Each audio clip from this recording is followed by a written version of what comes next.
بسم الله الرحمن الرحيم، والصلاة والسلام على سيدنا ونبينا محمد وعلى آله وصحبه أجمعين.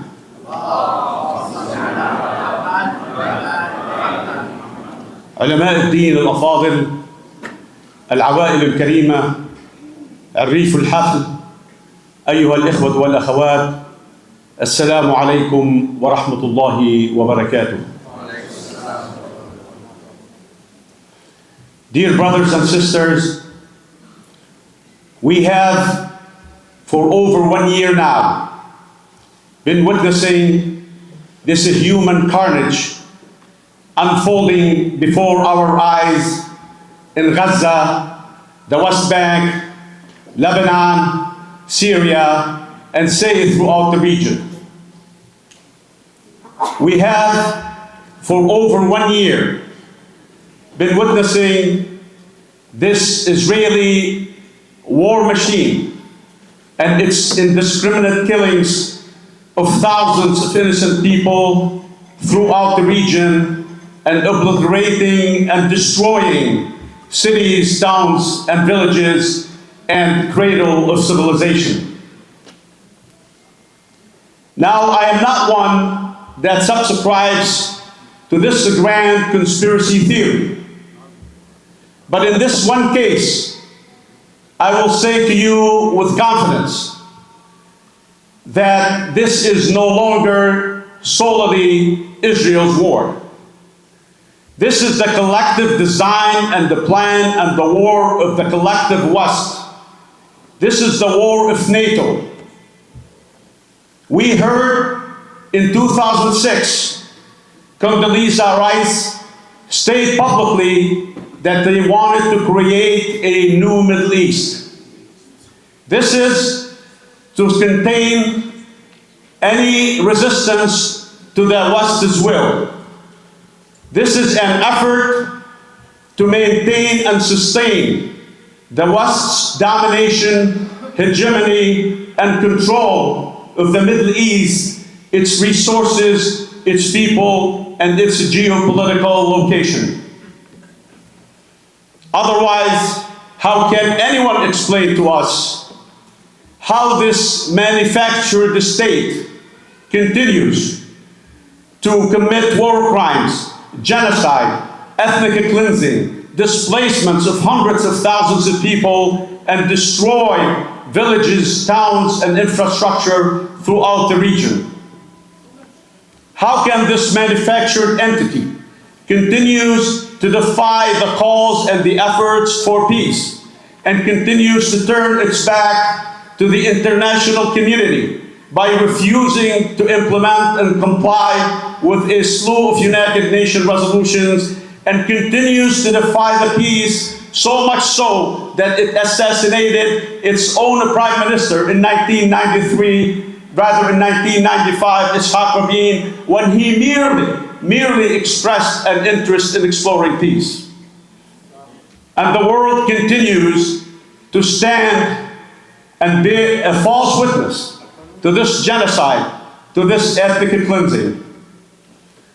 Now, this state of affairs will continue, and sadly enough, it has continued for the last 75 years, and it will continue on unless we effect a change, unless we change the state of affairs, unless we change the foreign policy strategy of this country.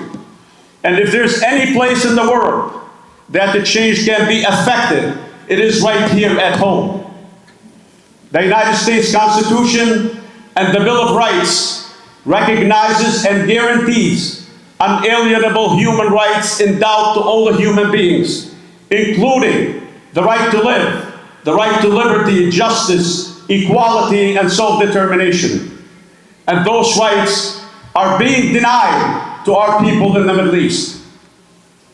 Every single politician in this country takes an oath to uphold these rights, and to uphold these rights because they are not only equated to God-given rights, but also because they are noble human American values that are capable of universal application.